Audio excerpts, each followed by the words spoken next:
upon a time, What about tomorrow morning? a lucky kid like you got the Scholastic Video Collection. A collection of videos based on award-winning picture books by the most beloved authors. Oh, boy! These stories are filled with adventure, action, mystery, learning, and lots of fun. Get the stories kids love. The Scholastic Video Collection, available now at stores everywhere.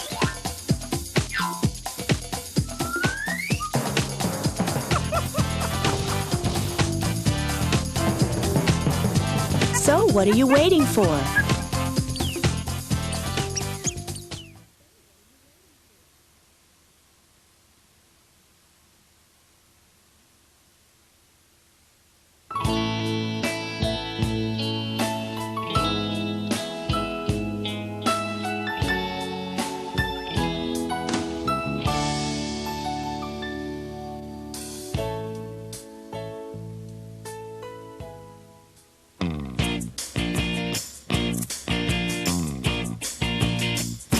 I'm almost hatched. I'm almost hatched. I'm small, I'm wet. I'm not out yet. I'm almost hatched. I'm pecking hard. I'm pecking hard. I'm tired, I'm weak. It hurts my beak. I'm pecking hard. My head's outside. My head's outside. The moon is bright, the world's so white, my head's outside. I'm really hatched. I'm really hatched. At last I'm free. Hey, Dad, it's me. I'm really hatched.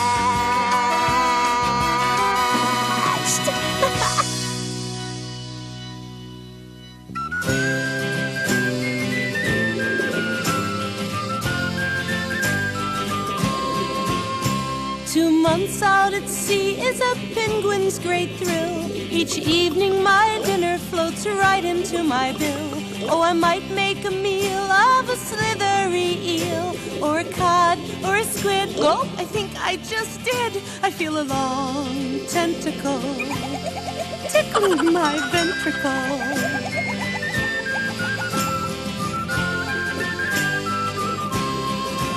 Several shrimp swimming south are approaching my mouth, so I'll just open wide and invite them inside. Yes, 2 months vacation is a penguinish wish.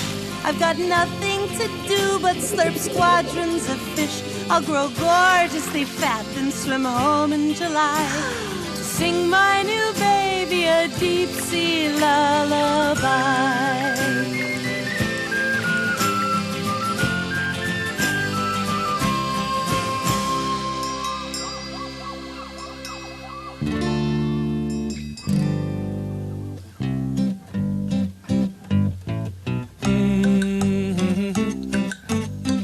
Keep myself up off the ice.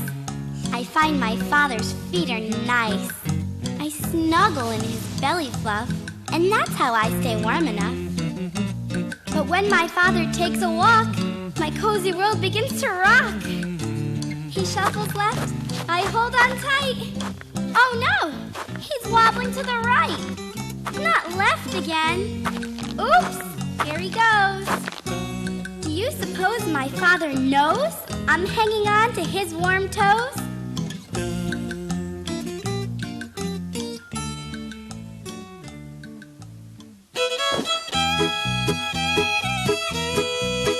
It's been 1 whole hour since I ate. Why is my dinner always late? While you and Mom procrastinate, I might become a featherweight.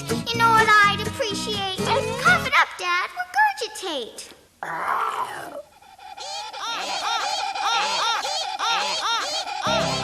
I am looking for my mother, but you all look like each other. So I'll do what Mama said, and I'll use my ears instead. My mom does not say eck. She might give me a peck on the back of my neck, but she'd never say eck. ick. My mom wouldn't say ick. She would call me her chick as she gives me a lick, but she couldn't say ick. Eek. My mom does not say eek. She might let out a shriek that would make the ice creak, but she'd never squeak eek. But Mom would say awk. Awk is only a squawk, and it's no way to talk. Go away with your awk. Ack, ack, ack. Oh, such a sweet sounding ack. Lovely Mom, you've come back. Did you bring me a snack? Only my mom says ack.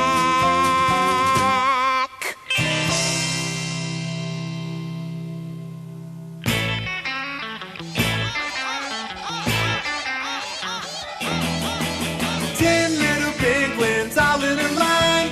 One jumps in and now there are 9. 9 little penguins, how they hesitate. One tumbles in and now there are 8. 8 little penguins pushing and shoving. One slides in and now there are 7. 7 little penguins, scarcely more than chicks. One slips in and now there are 6. 6 little penguins can't decide to dive. One falls in and now there are 5. 5 little penguins huddle on the shore. One flops in and now there are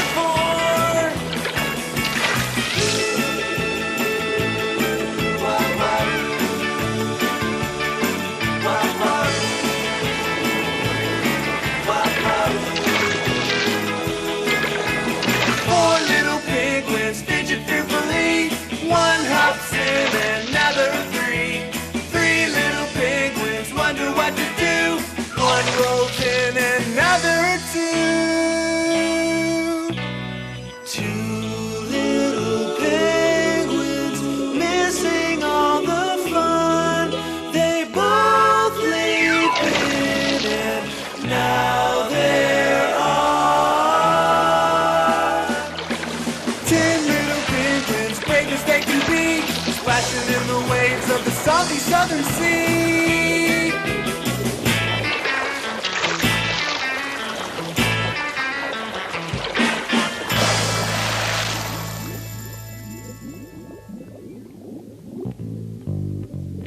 What's black and white and mean all over?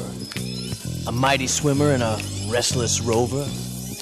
He looks like a fish from head to tail, but he isn't a fish. He's a killer whale.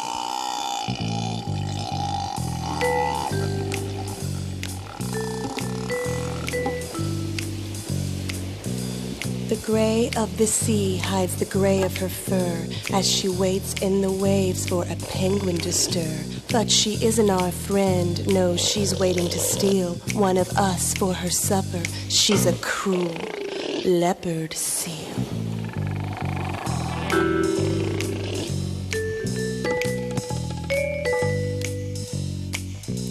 He's a two-legged pest. He's revolting and rude, stealing eggs from our nests, chasing chicks, snatching food. But can you believe this? Though it does seem absurd, this creature's our cousin. He's a skulking skew-a-bird.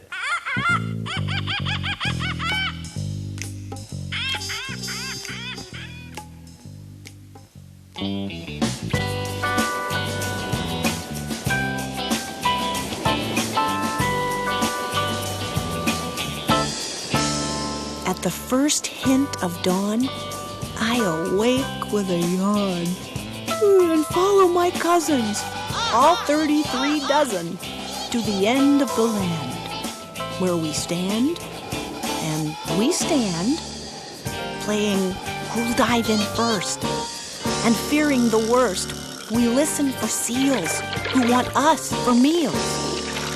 I see one penguin lunge, then in we all plunge. Take a bath, gulp a snack, and climb out in a pack. Hurry back to our home for a quick preen and comb, so our feathers aren't wet, as we watch the sun set.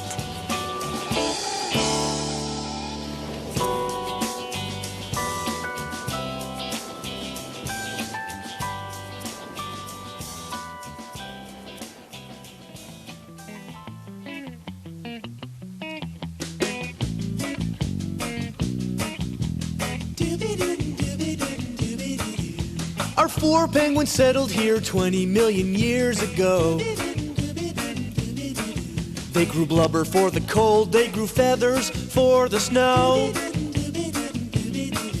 They grew weary of the dark, winter nights that last all day. They decided even penguins have to take the time to play. So we go belly sliding, to tummy gliding.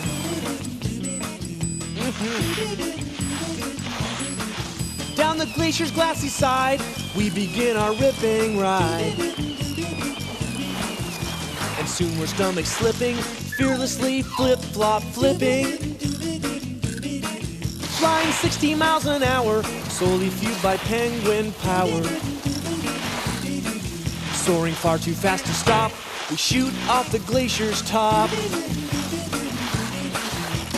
Downward through the air we drop, landing with a wet curve plop.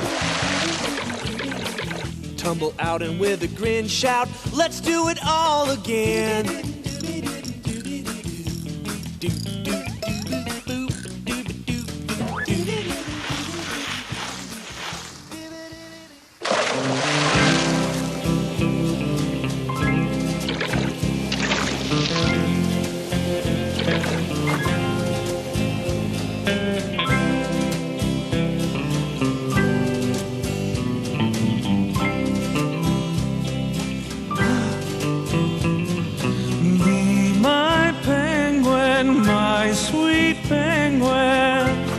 I fancy your feathers so smooth and so sleek. The way snowflakes dance on the down of your cheek. The curve of your beak makes my flippers grow weak. Be my penguin.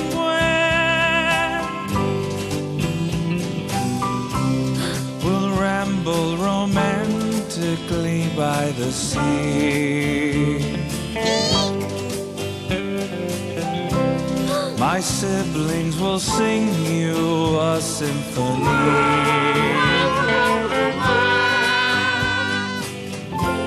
I'll catch you an anchovy. Darling, why can't you be my sweet penguin? At night by the light of the southern aurora, we'll navigate northward toward Bora Bora. While you eat the fauna and I eat the flora, be my penguin.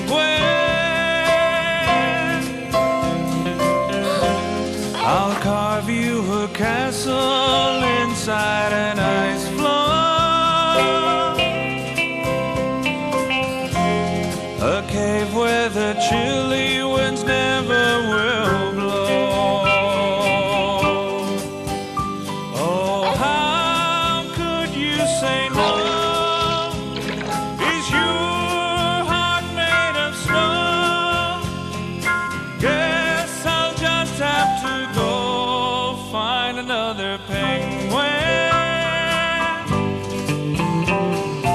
Be my penguin, my sweet penguin. I fancy your feathers so smooth and so sleek. The way snowflakes dance on the down of your cheek. The curve of your beak makes my flippers grow weak. Oh, please be my penguin.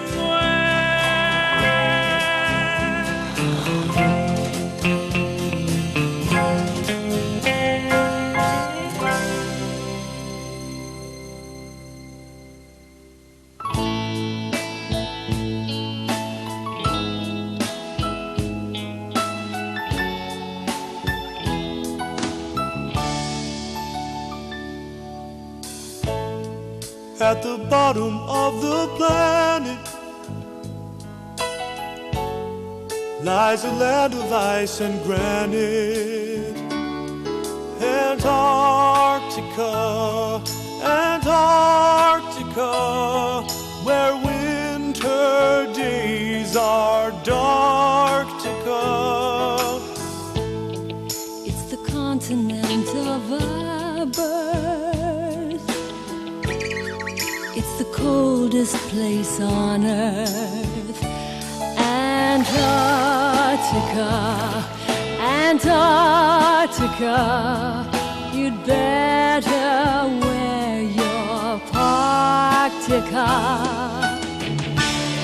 Or the brutal blasting blizzards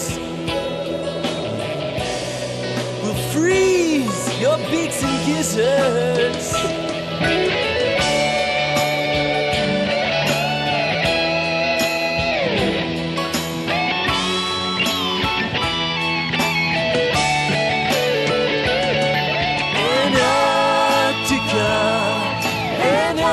Antarctica, come visit on Antarctica.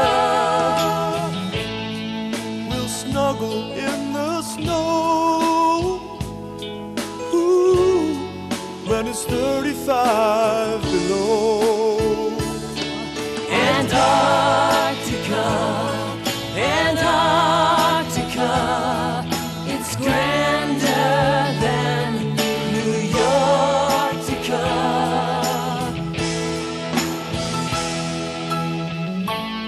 Skyscraping, icebergs roam all across the frosty foam. In our sweet Antarctic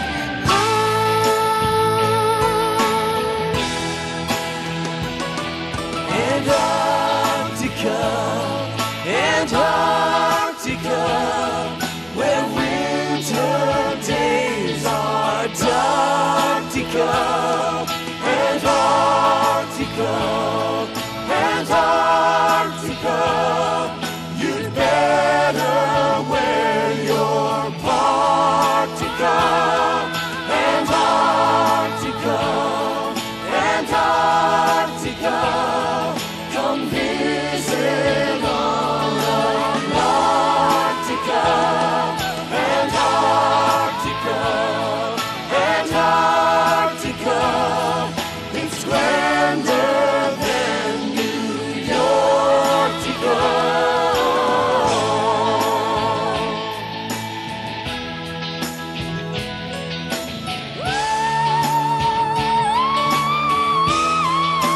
Conquer Antarctica.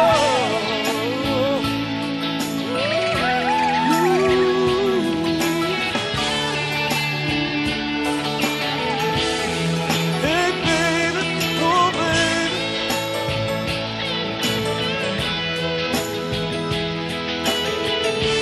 yeah baby, Antarctica.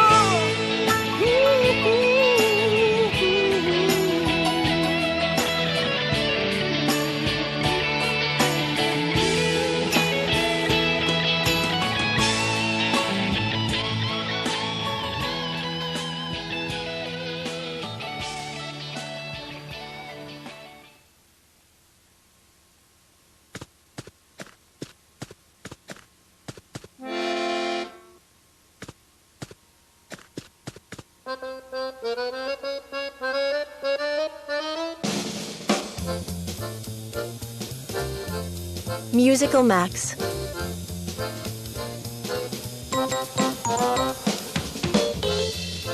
Max was musical. You name the instrument, and Max could play it. Trombone, bass, xylophone, flute, small harmonica,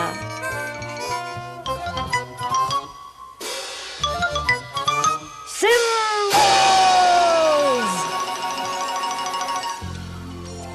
synthesizer.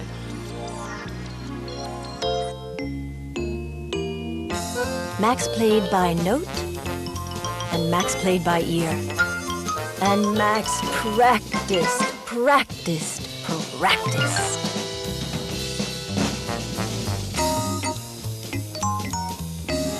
Max's practicing is driving me crazy. I'm getting tune deaf. Practice makes perfect. Here, put on some earmuffs. It will muffle the sound. It doesn't muffle enough. Oh, for a child without talent. From your side, maybe. From my side, impossible.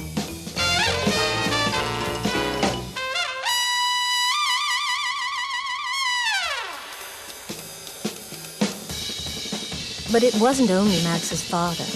The whole neighborhood complained. We can't stand the noise. It's not noise. It's music. Call it what you like. It's bursting our eardrums. Max, practicing, was not unaware of the complaints, but he kept on practicing.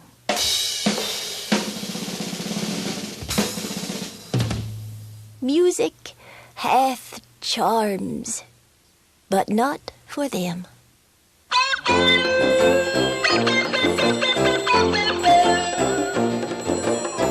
Violin.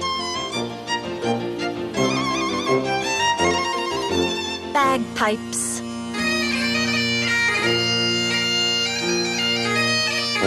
Tuba.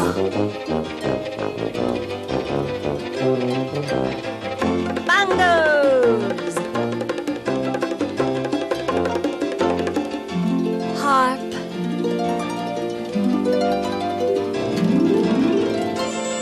Triangle.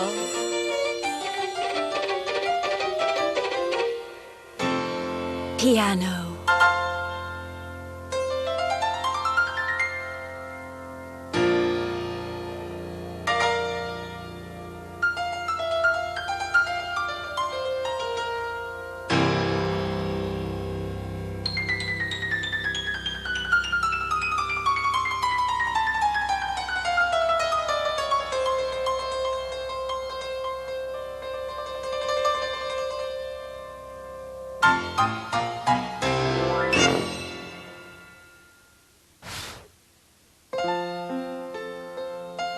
Only at night was there a little peace and quiet.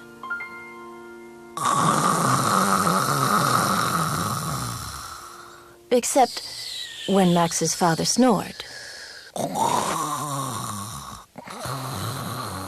That was like thunder and lightning.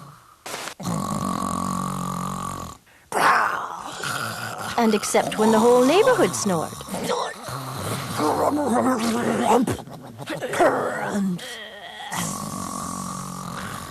That was like explosions.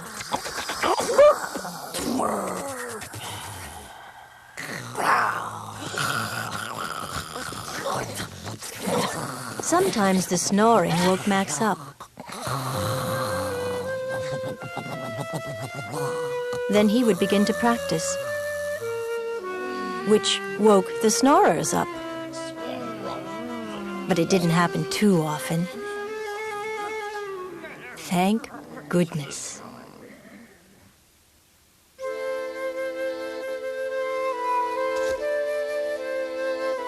But what did happen was that one day Max stopped playing and practicing.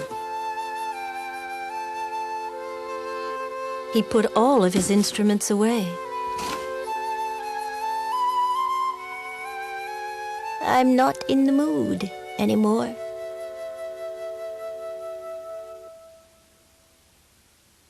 And he went out and played baseball with the gang.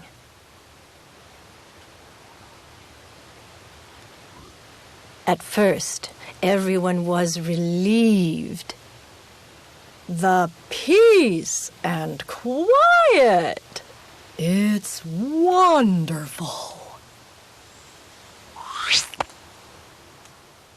Max's father took off his earmuffs.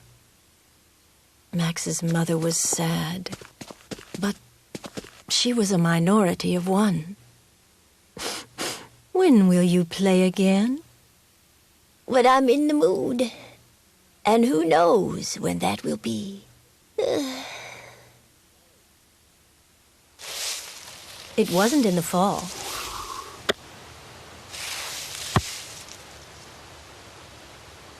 Max's father complained that the peace and quiet was driving him crazy.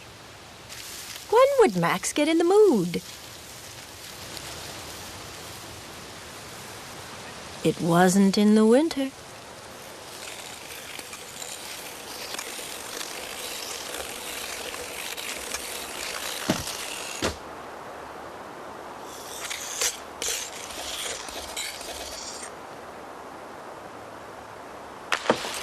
The whole neighborhood complained that the peace and quiet was driving them crazy.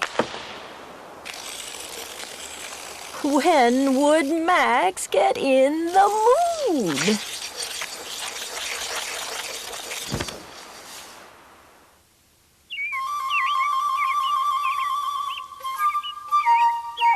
In the spring, Max heard a little bird sing. And Max got in the mood. Max played. And Max practiced. And nobody complained.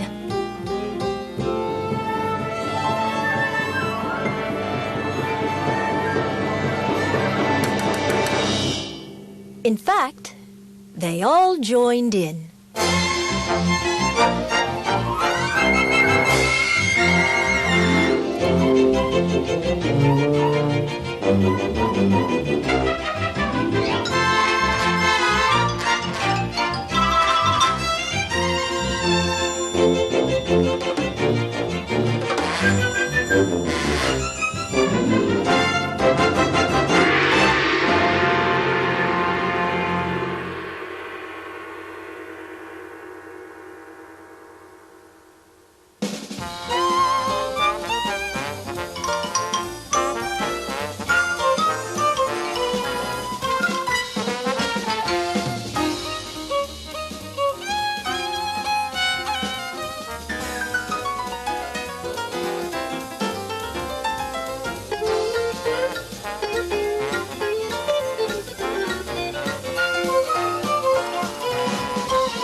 The house Lizzie Firkin, the songwriter, lived in was particularly untidy. It was a rough and tumble house, unwashed, undusted, and topsy-turvy. Lizzie Firkin couldn't even walk across her own floor because of the mess. She had to jump from one bare spot to another. When she opened the cupboards, 1,000 things with sharp corners fell out on top of her. So she nailed the cupboard shut. The cat and the parrot watched her scornfully. "Don't look at me like that," Lizzie cried. "I have to write songs and practice the trombone." Every night, Lizzie Firkin put on the tights she had painted herself. Then, hey-ho, off and away she went to a famous nightclub where she sang and tap-danced and played the trombone until the roosters started to crow. It was good fun. But playing the trombone every night always made Lizzie Firkin too tired to sweep away dust and cobwebs, to pick up anything off the floor, or to tidy the cupboards. "I'm quite worn out," she told the cat and the parrot one day. "The house is so topsy-turvy that I've decided to send for Robin Puckatucker, the wonder housekeeper." She looked up the number and telephoned immediately. "This is a recorded message," said a voice. "Robin Puckatucker is out cleaning houses, trying to make a fortune. Please leave your name and address when you hear the tone, and Robin will rush round early tomorrow morning. And please, make sure you don't spoil things by trying to tidy up yourself. No fear of that, thought Lizzie Firkin, recording her name and address on the answering machine.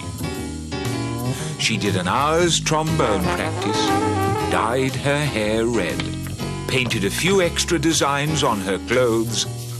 Then, hey-ho, off and away she went to the famous nightclub, where she danced and sang and played the trombone until the roosters started to crow.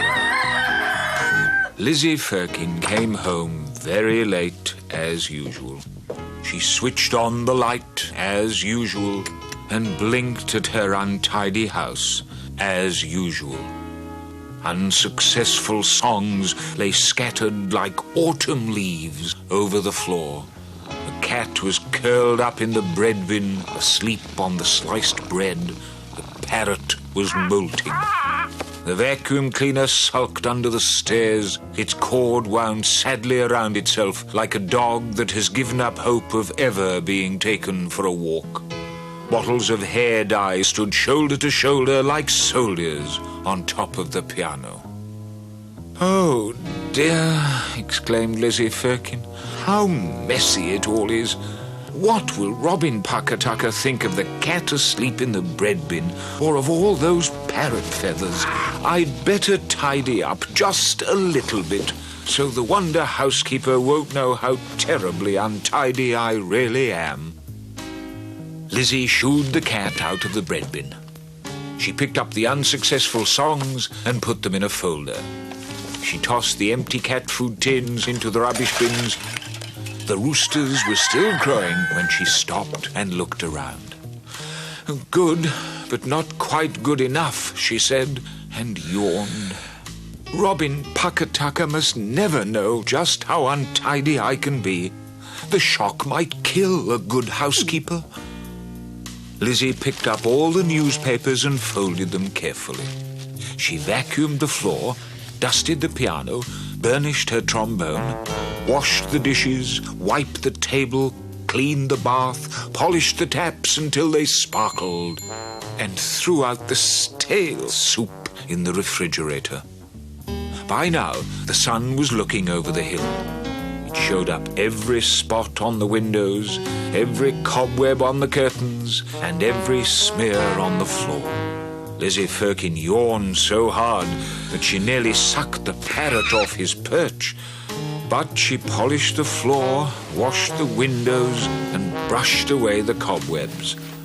The spiders packed their bags and moved to the house next door. Lizzie's eyes were almost shut, and she could not stop yawning.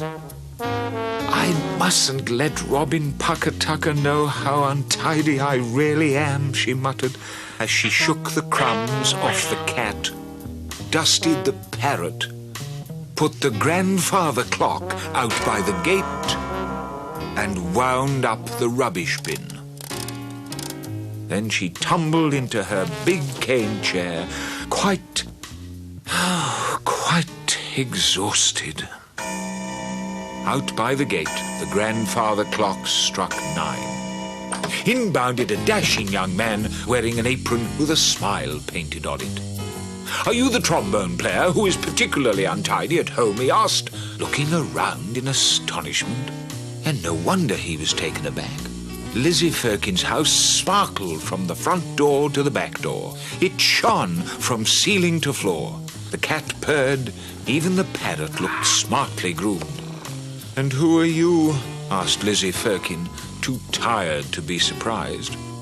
"I am Robin Pucker-Tucker," replied the young man, gazing around him. Then, sounding distinctly disappointed, he added, "What a particularly tidy house you have. Alas, there is nothing left for me to do." But Lizzie Firkin did not answer. She was already sound asleep in her chair, snoring musically and dreaming of trombones. "Horror-Kapochkin," cried Robin Pucker-Tucker in despair to the parrot. "They all send for me, And then they become scared that I will find out how messy they really are and tidy everything up themselves. I'll never make a fortune if things go on like this. But why, he asked curiously, are the cupboards all nailed shut? Snatching up the soup ladle, he prized open a door that had been nailed shut for 3 years. 1,000 things with sharp corners fell on top of him. Oh, joy! Housework at last! Robin Pucker-Tucker cried faintly but happily from the bottom of the pile. I shall insist on everyone opening their cupboards from now on, and I shall make a fortune after all.